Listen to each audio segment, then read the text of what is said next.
Early tonight, it seems quite possible, if not probable, that Trump's seizure of ballots and other documents related to his loss in 2020 in Fulton County, Georgia, has more to do with the 2026 midterms and the 2028 presidential election than it does the 2020 election.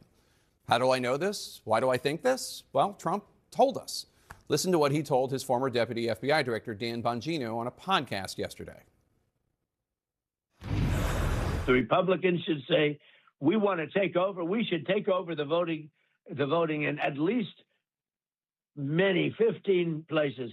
The Republicans ought to nationalize the voting. And we have states that are so crooked, and they're counting votes.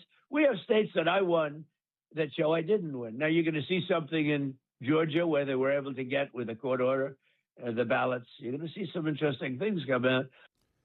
So Trump tying his call for Republicans to take over in 15 areas with the raid on Fulton County, and also suggesting he knows what's going to come out. You're going to see some interesting things come out, he said. Now, you may be wondering exactly what the president means when he says take over the voting. We were too. So CNN's Caitlin Collins asked the president to explain his remarks just minutes ago in the Oval Office. When you see some of these states about how horribly they run their elections, what a disgrace it is, I think the federal government, when you see crooked elections, and we had plenty of them, and by the way, we had them last time, but go to 2020 and look at the facts that are coming out. Rigged, crooked elections. If we have areas, take a look at Detroit, take a look at Pennsylvania, take a look at Philadelphia. You go take a look at Atlanta, look at some of the places that horrible corruption on elections. And the federal government should not allow that. The federal government should get involved. These are agents of the federal government to count the votes. If they can't count the votes legally and honestly, then somebody else should take over. The Constitution says it should be states that administer elections, Mr. President. Yeah, That's what the Constitution you know what? says. They can administer the election, but they have to do it honestly.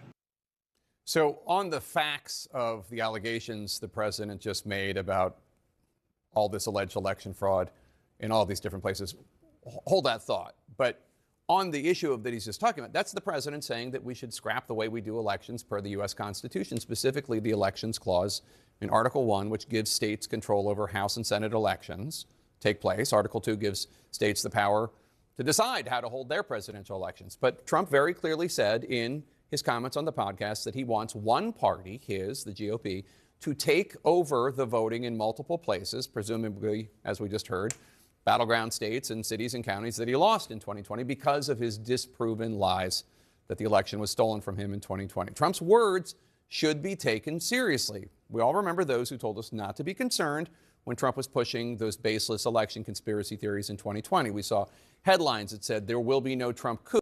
His former acting White House Chief of Staff, Mick Mulvaney, wrote a Wall Street Journal op-ed titled, "If he loses, Trump will concede gracefully." How'd that turn out? A reminder, as I said, that many of Trump's own top officials in the Trump administration, in his first term, thought there was nothing to these 2020 election conspiracy theories. They looked into it, and they testified about it under oath. Here's just a teeny sampling. I made it clear I did not agree with the idea of saying the election was stolen and putting out this stuff, which I told the president was bullshit. He wanted to talk about that he thought the election had been stolen or was corrupt, and that there was widespread fraud. And I had told him that our reviews had not shown that to be the case. And I said something to the effect of, sir, we've done dozens of investigations, hundreds of interviews. The major allegations are not supported by the evidence developed.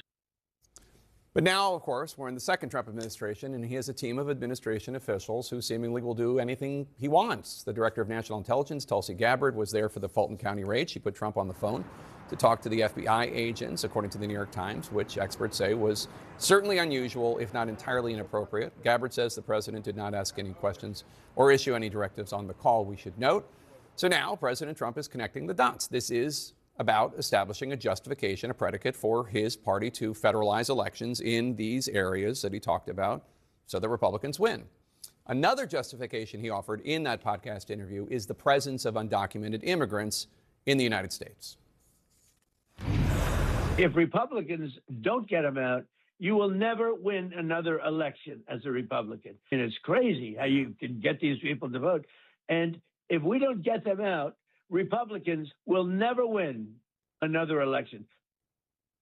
Again, not that the president seems to care much about facts or evidence here, but there is no evidence that non-citizens have been voting in significant numbers. I'm not saying they don't vote at all. They do, but not in significant numbers. Georgia's Secretary of State, a Republican, did an audit in 2024. He found of the 8.2 million Georgians registered to vote, 20 of them, not 20,000, 20 were not citizens, 9 had voted.